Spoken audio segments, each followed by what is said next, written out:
Relation to speed, speed को हम कैसे समझ सकते हैं जी? डेली लाइफ में जैसे हम ऑब्जर्व करते हैं एक तितली को, एक बटरफ्लाई को जो कि मूव कर रही होती है। अब अगर मैं ये कहूँ कि ये कितने टाइम में या कितने सेकंड्स में इसने कितना फासला तय किया, तो बेसिकली मैं इसकी स्पीड मेजर कर रहा हूँ। यानी स्पीड को हम इस तरह से डिफाइन करते हैं कि स्पीड बेसिकली, जिसको कि हम चलें वी से जाहिर करते हैं, ये इक्वल होती है जी डिस्टेंस जो कि बॉडी कवर कर रही है और टाइम के हिसाब से। अब वो जो डिस्टेंस है वो, जाहिर बात है अगर हम टाइम स्मॉल कर देंगे तो थोड़े थोड़े टाइम के हवाले से, यानी एक एक सेकंड के हवाले से देखेंगे तो फिर वो डिस्टेंस भी स्मॉल आएगा। तो यहाँ पर एक स्मॉल डिस्टेंस को हम डेल्टा एस से यहाँ पे जाहिर करेंगे। डेल्टा यानी ट्रायंगुलर शेप का ये होता है सिंबल।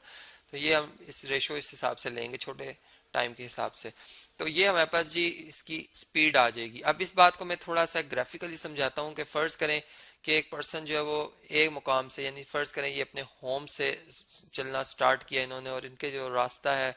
डिफरेंट रास्तों से गुजर के ये अपने जो है वो स्कूल तक पहुंच रहे हैं इस तरह से। अब कहीं पर रश था, कहीं पर जो है वो जारी बात है कि रश नहीं था, तो फिर उनकी जो स्पीड है, रफ्तार है, उसमें कुछ तब्दीली आ रही थी। लेकिन अगर हम ये बात करें कि इन्होंने जो कुल फासला तय किया है अपने घर से स्कूल तक, फर्ज करें कि ये 100 मीटर का है, या चलें इसको मैं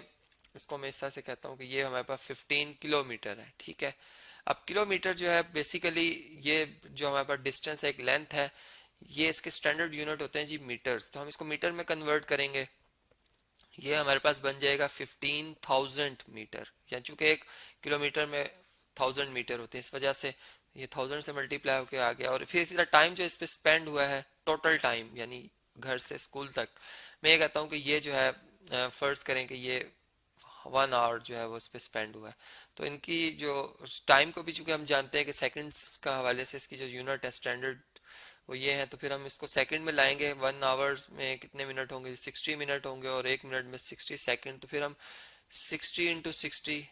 मल्टीप्लाई करके सेकंड्स में आ जाएंगे, जो कि हमारे पास टाइम बनता है जी 3600 सेकंड्स। तो अब जो अगर स्पीड इस वक्त फाइंड करते हैं, जो कि इनकी हम यूँ कहेंगे कि एवरेज स्पीड है, वो इस तरह से कि इन्होंने चूंकि कुल फासला, टोटल डिस्टेंस जो फासला तय किया वो एस फासला तय किया, जबकि कुल टाइम जो इनको लगा वो टी है। तो यहाँ पर फिर हमारे पास जो है वो कितना फासला था जी? 15,000 मीटर का। और कितना टाइम लगा जी इसमें? 3600। तो यहाँ पर सेकंड्स के हवाले से, तो यहाँ पर अगर हम चलें कैलकुलेटर से इसे कैलकुलेट अगर कर लें, तो हमारे पास जो 15,000 ये है जी क्वांटिटी, इसको हम डिवाइड करेंगे 3600 से, ये 4.16 जो इनकी एवरेज स्पीड आ रही है। तो फिर इस हिसाब से अगर हम देखें तो हम ये कह सकते हैं कि ये जो है इन्होंने हर हर जगह एक एवरेज बात करेंगे कि इनकी स्पीड जो है वो 4.1 मीटर पर सेकंड रही। लेकिन एक्चुअली ऐसा नहीं है, क्योंकि जहाँ पर रश है जारी बात है कि इनको रुकना भी पड़ा होगा, स्टॉप आते हैं तो वहाँ पर सिग्नल पर स्टॉप पे रुके होंगे। लेकिन जहाँ पर स्मूथ इनको मिली है रोड, वहाँ पे इन्होंने स्पीड अपनी बढ़ा दी। तो इस तरह से एक एवरेज बात की हमने। अब अगर हम यूँ कहें कि ये जो वेलोसिटी स्पीड जो है, सॉरी जो हमें स्पीड की हम बात करें, जो स्पीड है अगर कुछ लम्हे के लिए, यानी जिसको हम इंस्टेंटेनियस जो है वो स्पीड कह सकते हैं, तो उसके लिए हम छोटे से टाइम के हिसाब से, यानी 1 सेकंड के हिसाब से जितना फासला तय किया उसको देखते हैं। और यही बात जो है अगर हमने चेक करनी हो प्रैक्टिकली, तो ये जो हमारी बाइक्स में, हमारी कार्स में स्पीडोमीटर लगा होते हैं, जिसपे उस लम्हे की स्पीड हमें उसी वक्त नजर आ जाती है। ये आप इधर से देख सकते हैं कि इस वक्त हमारी कार क्या 200 किलोमीटर पर आवर की रफ्तार से है या फिर 100 किलोमीटर पर आवर की रफ्तार से। तो वो एक हम देख सकते हैं प्रैक्टिकली। अब इधर एक और बात जो कि आपको मैंने समझानी है जी, वो इस तरह से कि फर्ज करें कि एक पाथ है जी, एक कार जो है इस तरह के एक पाथ पे मूव की है कि उसके जो अगर हम स्मॉल स्मॉल इंटरवल्स बनाएं, यानी यहाँ पर मैं इस तरह से इसको चलें, पहले इसका कर्व बना देता हूँ जी, जहाँ जिस पाथ को इसने फॉलो किया है और इसने जो ये लेंथ कवर की है, इसको मैं कहूँगा कि ये ए मुकाम से लेकर बी मुकाम तक जो है इसने फासला, जो डिस्टेंस कवर किया है, फर्ज करें ये 15 किलोमीटर ही है, जो कि 15,000 मीटर ही बनता है। अब ऐसा है कि ये तो आगे जी हमारे पास डिस्टेंस। अब मैं ये कहता हूँ कि अगर एक एक सेकंड के हवाले से हम बात करेंगे, यानी यहाँ से लेके यहाँ तक A1 पॉइंट तक, फिर A1 से लेकर यहाँ तक, ये अगर एक जैसे टाइम में बॉडी सफर तय कर रही हो, यानी फर्ज करें कि 1 सेकंड है हमारे पास छोटा सा टाइम, और जो ये कर्व हमें नजर आ रहा है येलो कलर में, ये हमारे पास छोटा सा डिस्टेंस है जी, जिसको डेल्टा एस में कह रहा हूँ। ये फर्ज करें 4.17 है मीटर्स का। फिर इसी तरह ये नेक्स्ट 2 पॉइंट्स के दरमियान A1 और A2 के दरमियान ये जो डिस्टेंस है ये भी मैं कहता हूँ 4.17 मीटर ही है। फिर यहाँ से लेकर यहाँ तक ये, यानी बॉडी इस तरह से मूव कर रही है कि इसके जो 1 सेकंड गुजरने के बाद जो ये फासला तय करती है वो 4 पॉइंट, यहाँ पे एस लिखेंगे डेल्टा एस, वो 4.17 मीटर ही बनता है। तो फिर हम कहेंगे इस किस्म का जो मोशन होगा, जो कि बॉडी मूव कर रही है, ये यूनिफॉर्म स्पीड से मूव कर रही है, यूनिफॉर्म स्पीड से मूव कर रही है। तो यहाँ से फिर एक और बात पता चली कि अगर मैं इन छोटे छोटे जो, यानी ये जो हमारे पास छोटी छोटी स्पीड की वैल्यूज आ रही हैं, यहाँ पे अगर हम स्पीड निकालना चाहें, डेल्टा एस को डेल्टा टी पे डिवाइड करें तो ये हमारे पास 4.17 मीटर बनता है। फिर हर स्पीड को अगर मैं चले इसको इसको मैं V1 से जाहिर कर दूं, V2, V3 स्पीड, V4, तमाम स्पीड्स को अगर मैं ऐड, यानी यहाँ पे पहले अलग अलग फाइंड करूं, मीटर पर सेकंड, मीटर पर सेकंड, यहाँ से हमें एक और बात पता चली कि जी स्पीड के जो फिर स्टैंडर्ड यूनिट है वो मीटर पर सेकंड होते हैं, और ये स्केलर क्वांटिटी होती है। यहाँ पे चूंकि डायरेक्शन को हम नहीं इसका रेफरेंस लेते कोई भी, तो फिर एवरेज जो एक हमारे पास स्पीड आती है, यहाँ पे मैं एवरेज स्पीड लिख देता हूँ।